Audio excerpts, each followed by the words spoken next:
Have you no shame? Whining about your back every time you bring out the measuring tape.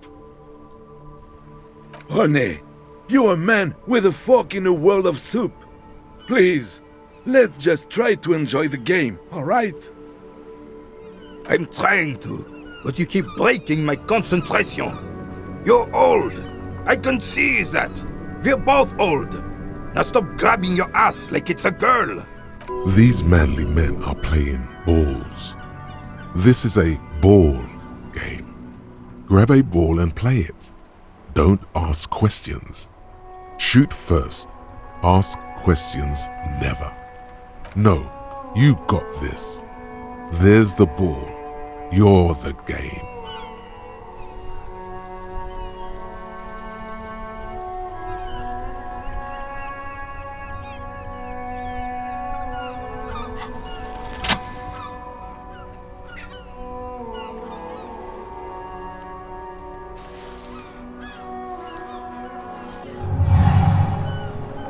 You are immediately surprised by the ball's lack of weight.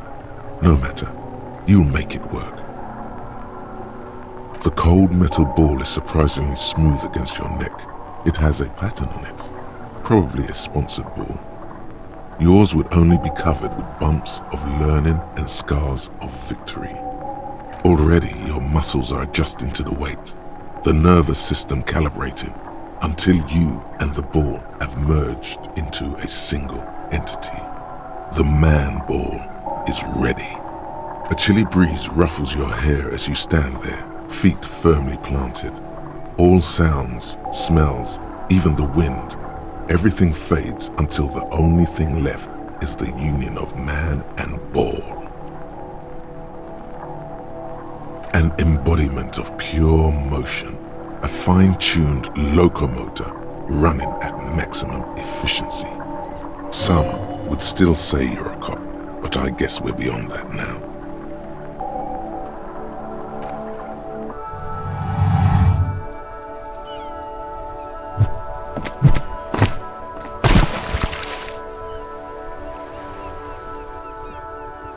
Merde! Bordel de merde! What the hell is your problem?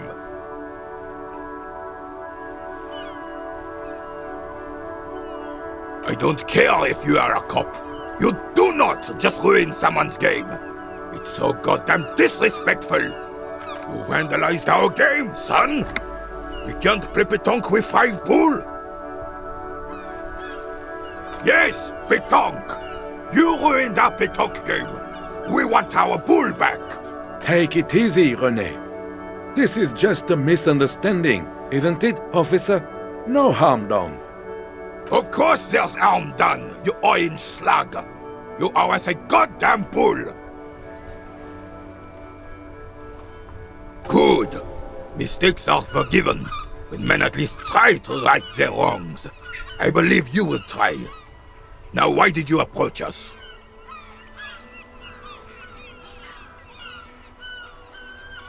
Ah, yes! King Philip III, on his steed. A reminder of what Revachol once was. Oh, absolutely.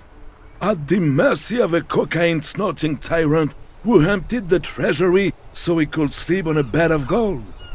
A superpower, feared and respected. A testament to what this country can be under the leadership of a true king. Someone who knows how to rule.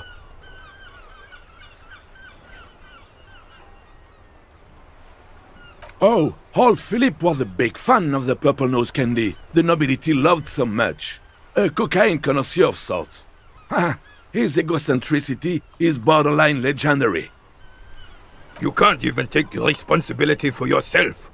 How could you fathom the responsibility weighing on the shoulders of a ruler? That's why the Philippian kings use cocaine, for clarity of vision, to aid in their work. Regnum cocainum. Revachol's finest years. Of course. Clarity of vision. Awareness. Philip III was even brought into this world with the help of cocaine. The court medic administered a dose to his mother when she was in labor, and it is well known that with the help of cocaine, only the purest, of course, He was able to connect with higher realms. Higher realms. Of course, it all makes sense.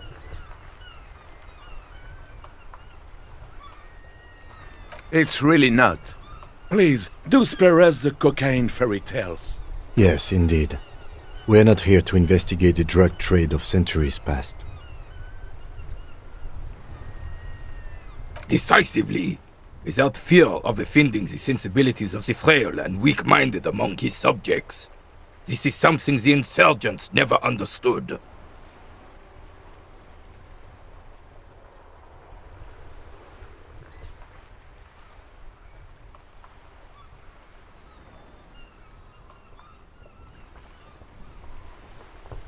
Revachol would be a different place if more people realized that. We could still be there. Don't get started on that again. What happened, happened. The Carabiner doesn't reply, but his entire being communicates unbreakable resolve. No one and nothing can change this man's mind. He is as rigid as they come, still in that antique uniform. It's a symbol for him. Right.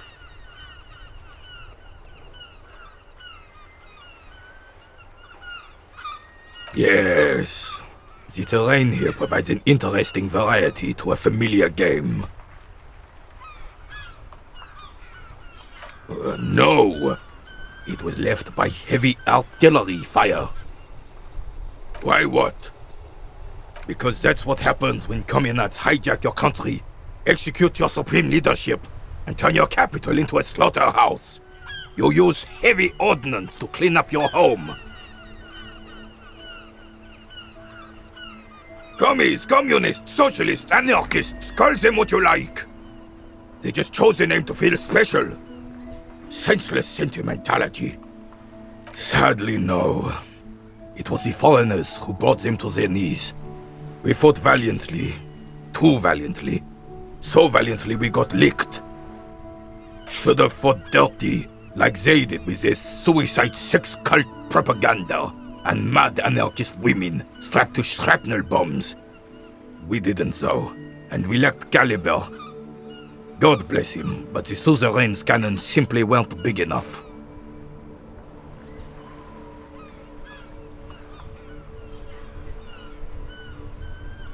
Because this place is a damn beachhead.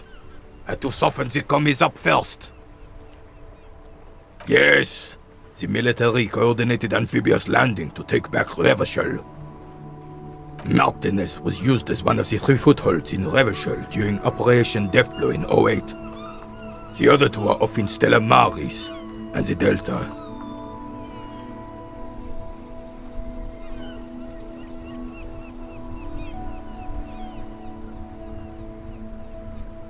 This here is Blood Ground, where Coalition boots first made landfall and cleaned those rabid dogs out.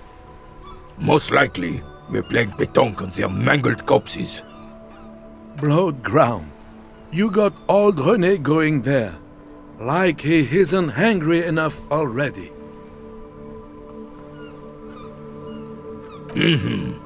Don't get me wrong, officer.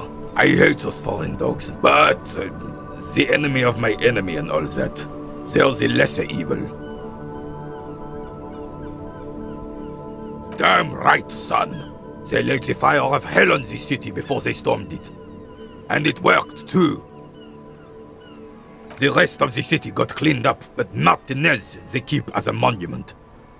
And now the Union Socialists are practically running the place. Well, it's your own damn fault. You, we, the coalition, Revachol, whoever you want to blame, never finished the job. Officially, the party never surrendered. Of course they still all influence. You don't even begin to truly understand the players at the table, let alone the specific circumstances surrounding the... What do you think? Thinking men have opinions on these things. Present one.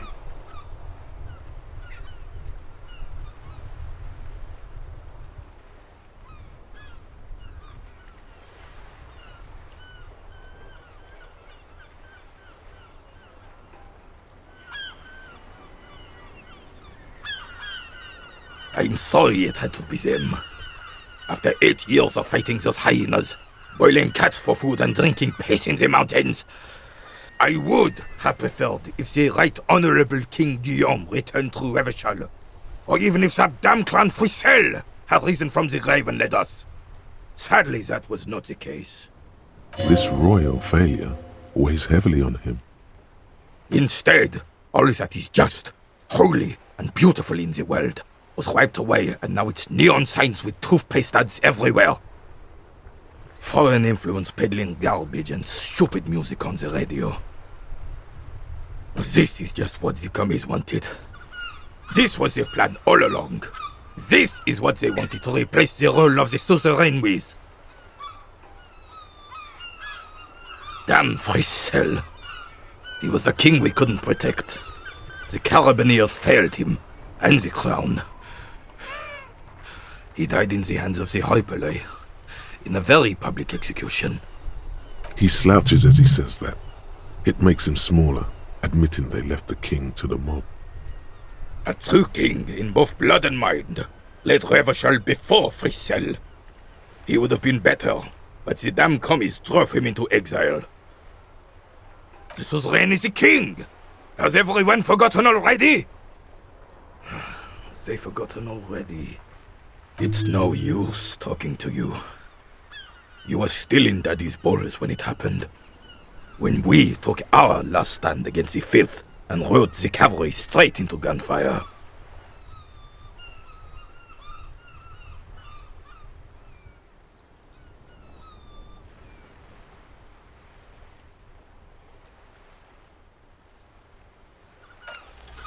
All you observe is a veteran refusing to let go of the past and his old uniform. This is not uncommon. This is the uniform of the Royal Carabineers in service of Frissel I, Guillaume le Lion, and the valiant King Philip V before him. Don't you mean Frissel the Fan? You do not speak his name, Craven, although he was a clown. But he was our clown, ours to ridicule and to mourn. There's something you missed. You will get to it. Don't worry. Unfortunately, I don't. Unlike most of the locals, I have no qualms about assisting law enforcement, but this affair has passed me by completely. In Martinez, the union is the law, so can you really blame them? Cop is a pejorative term. I don't have a problem with policemen. On the contrary, I admire the effort to bring order to our streets. If I knew, I would not be afraid to tell you. I simply don't. I'm an old man, not a coward. The daily business of the riffraff no longer concerns me. This is a man with a lot of past, but little present, and almost no future.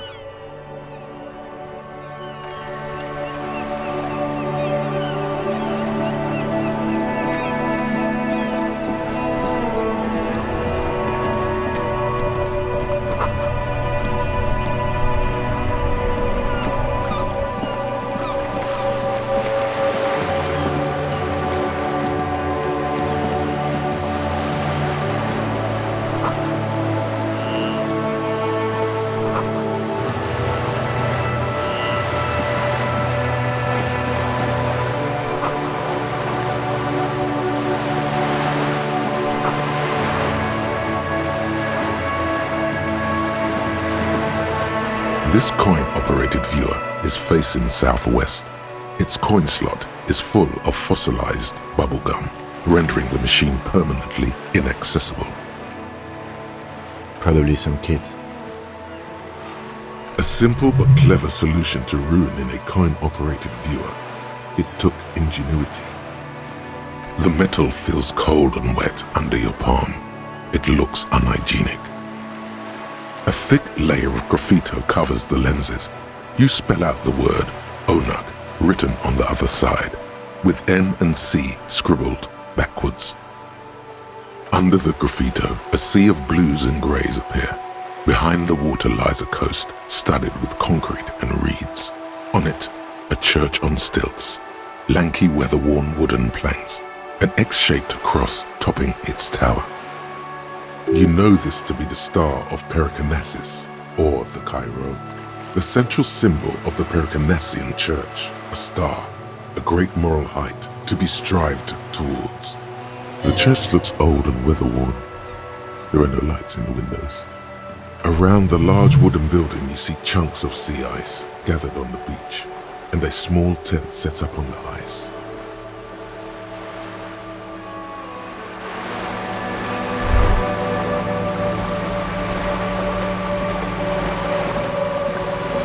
This coin-operated viewer is facing south.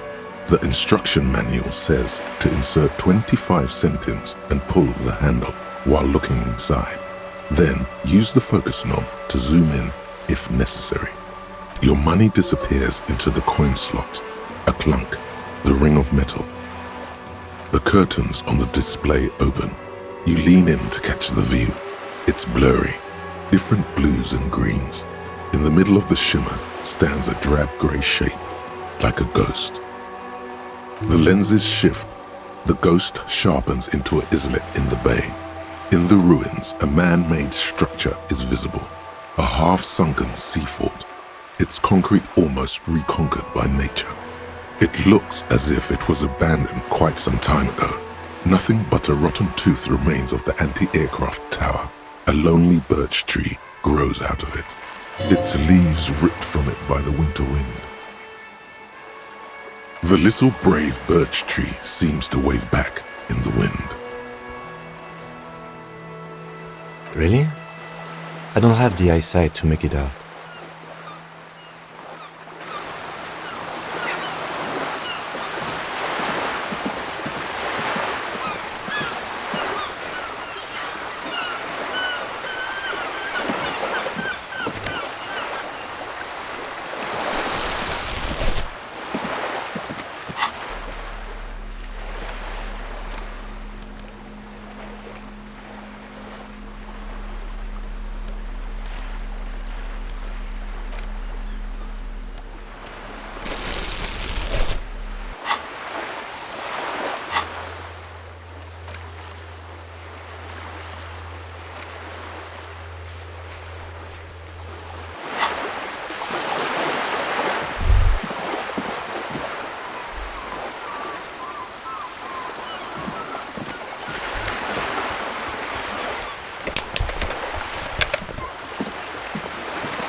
Hello, sir. Step right in. The store is open.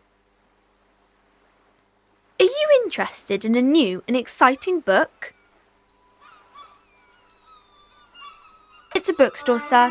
We sell books, postcards, and some board games. It's called Crime, Romance, and Biographies of Famous People. Whoa, whoa, whoa, whoa. Hold your horses, little girl.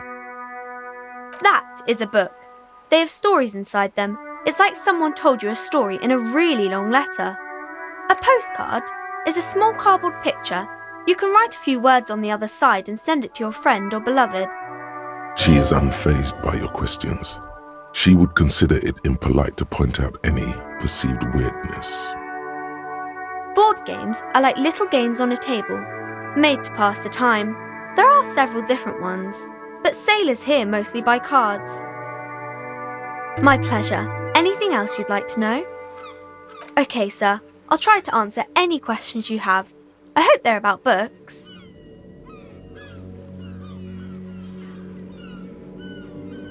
My name is Annette, sir.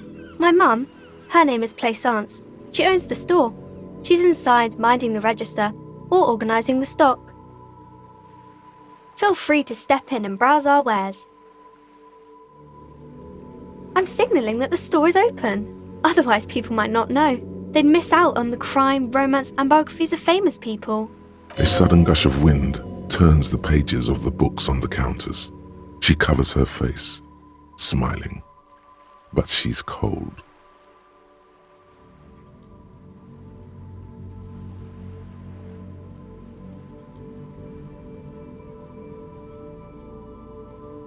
Kind of you to offer, sir. What could you do to help her anyway?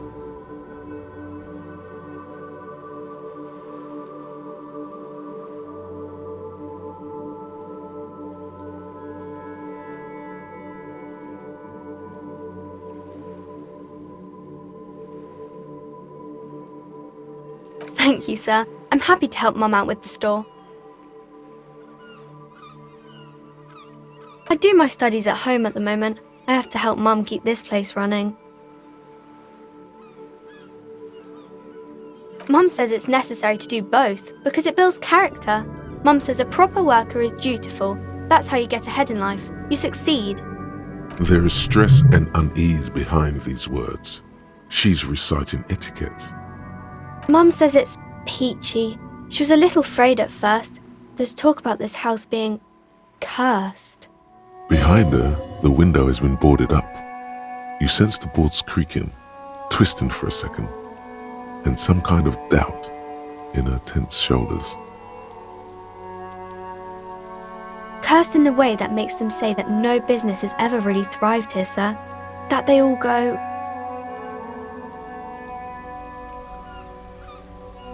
Well, they run out of money and have to stop doing business.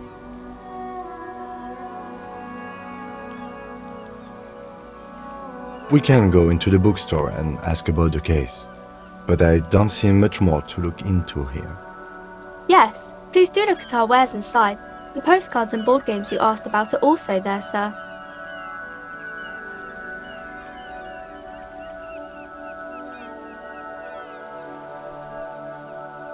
It does not manifest itself in any way. It does not exist. I liked it better when we were talking about whether it's appropriate to stand out in the freezing weather. No such thing. Anything else you wanted to talk about, sir? Nothing really, sir. Mum doesn't allow me to sneak around in the back rooms or the cellar. I don't really know what's there.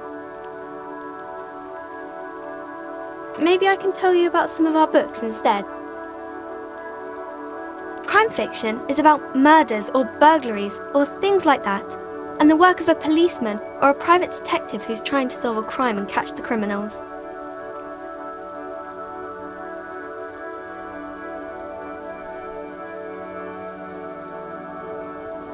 It's exciting to people, I guess. They get to imagine dangerous things, and it's kind of like a puzzle, where you can guess who the criminal is, or how the good guys are going to catch him. You don't look much like a policeman. Didn't mean to offend, sir. Sorry, sir. It's just that you don't look like Dick Mullen.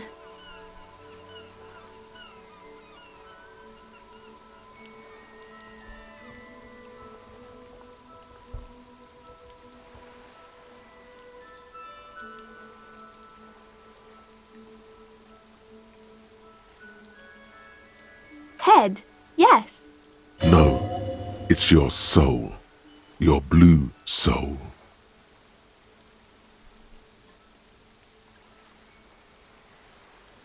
I'm not sure I understand.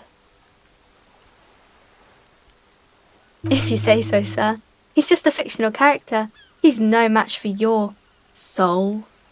Maybe you can show me some real police work, sir. Like in the books.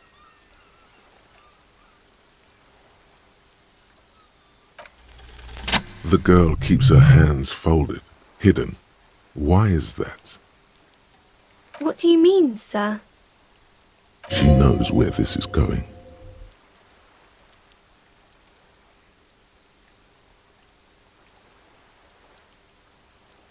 She looks around anxiously. Her hands remain folded in front of her. She doesn't want to show them. The lieutenant stands by, looking at the two of you with little interest, a facade of true professionalism. He is far more intrigued by the situation than his poise reveals. She brings out her reddened hands, her nails frayed, nearly chewed down to the flesh. And you knew this from me keeping my hands folded?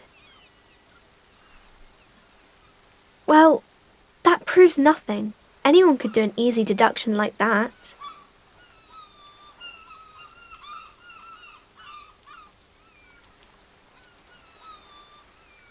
She nods, half provocative, half enthusiastic.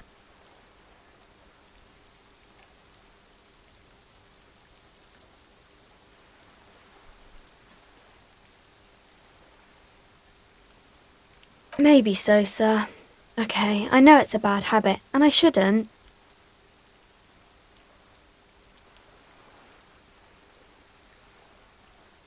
It was okay, sir. There's more that can be achieved here. Ask her to do the same. You're quite sober. The lieutenant does not flinch at the comment. He does not flinch even a single bit. He is intensely not flinching. It takes effort.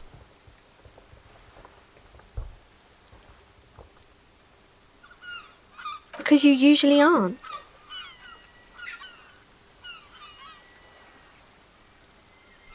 I'm sorry, sir. I hope things get better soon. There she stands, swaying on her feet, assaulted by the early spring breeze. She smiles at you. The whole situation suddenly feels familiar, somehow. Because you know each other. She's been talking to you so openly because you've talked before. Yes, I stand in this spot all the time. You've been running around all week, sir. Sometimes without your shirt on, asking people questions. I haven't really understood what about. Of course, you've stopped by a few times. You certainly look better than the last time I saw you. Yeah, I can see. You don't have party eyes anymore. Party eyes. Yes, of course. That makes sense. I'm not surprised children have seen you running around with party eyes on, he thinks. Not at all. You know, like a cat in the dark, all big and wide-eyed. It certainly looks odd on a man. The swiveling eyes of a loony drug addict. That is what she meant. You were probably gurning too. Fuck yeah. You should get some party eyes right now. Snap those sequins on you, boy.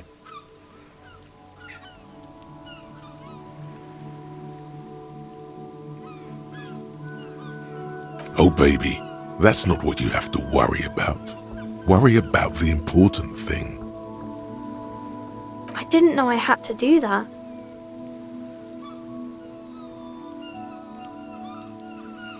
I'm glad I could help you, sir.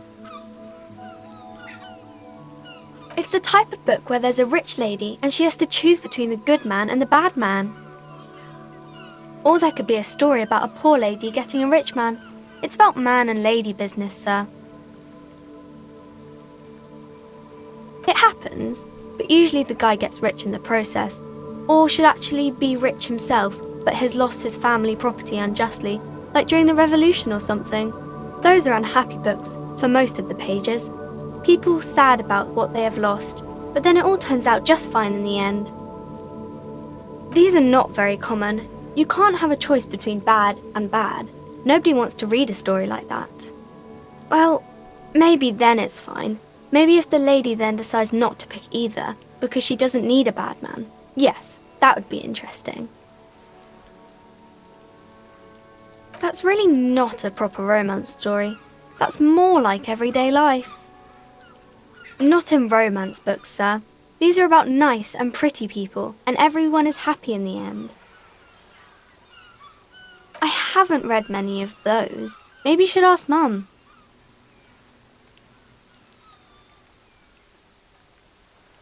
I don't think it's a romance story if the main characters break up, though.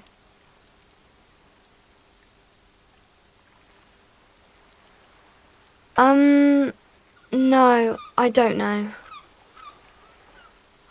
Yes, she knows books, definitely. What was that?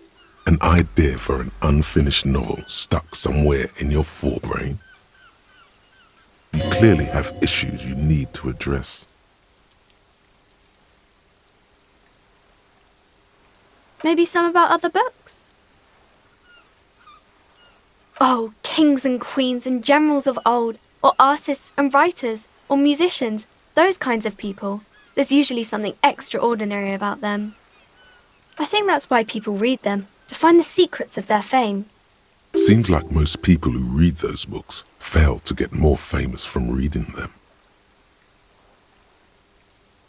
But it does make the famous people more famous.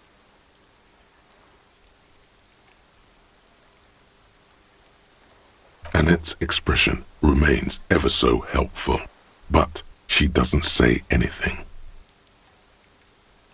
Okay.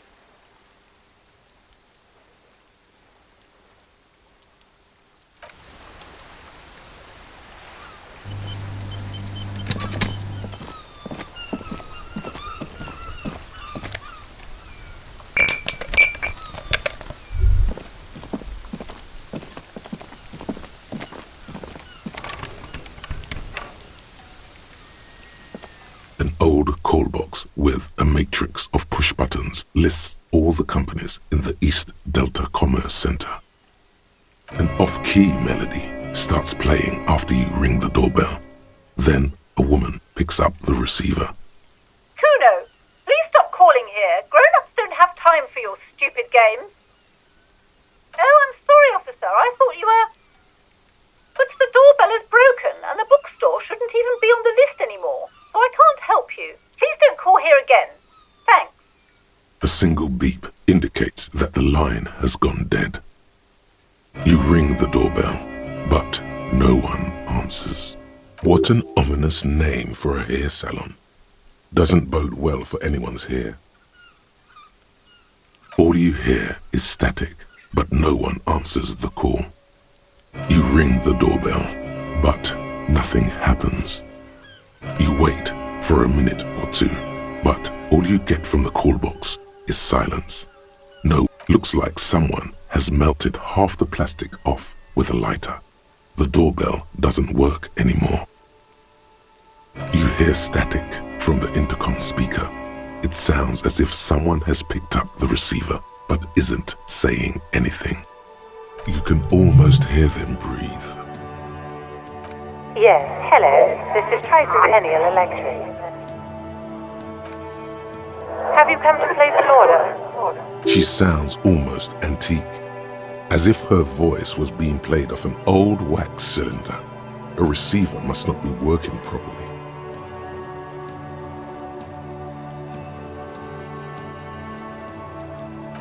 My God. The lieutenant exchanges a look with you. It's you. My God. I didn't think I would hear your voice. No, something's wrong here. Are you sure she's talking to you?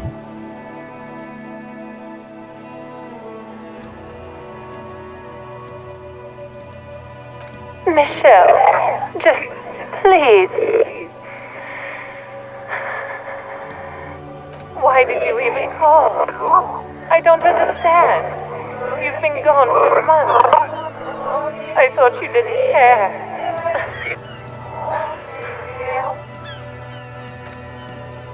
since I came to work here. It's different. As if my mind's been wiped clean.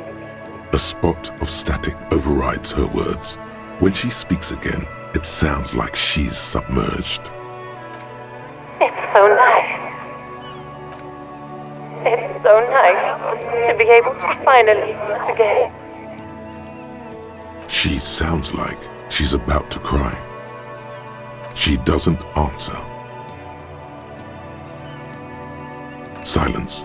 The only thing you can hear now is static and waves washing ashore on the bay.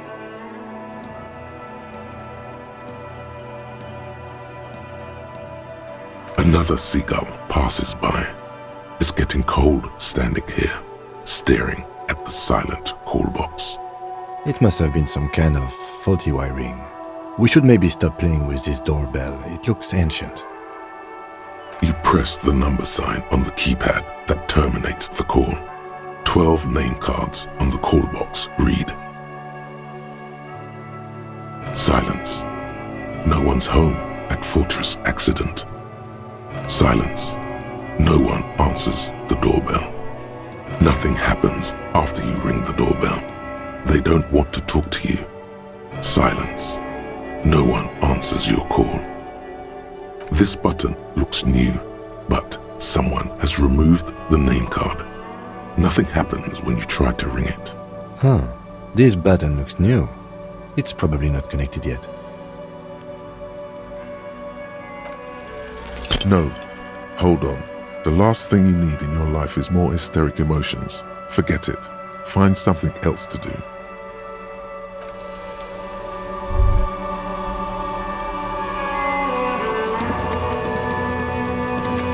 You see a set of tire tracks in the brown slush that covers the plaza mosaic.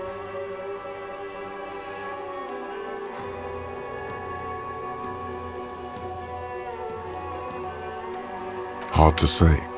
Your vision is blurred and you're having difficulty concentrating thanks to your relentless hangover. Cop habit. You look at everything. This isn't case-related, you think. The tire tracks were left here by an unknown event that took place some days ago. It's a message, written in the language of burnt rubber. Some of that rubber stuck to the tiles right in front of the whirling in rags. This is point A. The driver started there and then accelerated straight into the fence, left a hole big enough for the Franco-Nigerian cavalry, according to the cafeteria manager. Why that pang of guilt again? The hole in this fence doesn't look that huge. He was exaggerating. People blame cops for everything that goes wrong in the world. This has nothing to do with you. As a matter of fact, you don't even know why you stopped here. You would never drive recklessly like this, and you don't have a car. The driver proceeded to back out of the yard, barely stopping before hitting the adjacent building, before heading south. Must have been in a hurry.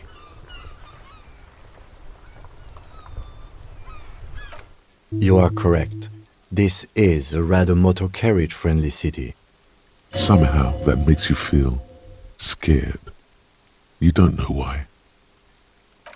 I'm not sure. There are plenty of traffic accidents waiting to happen in Martinez. With the jam right here on the roundabout, I would keep them separate. You could follow the track south. There seems to be a canal there. See where they went, if you find the time.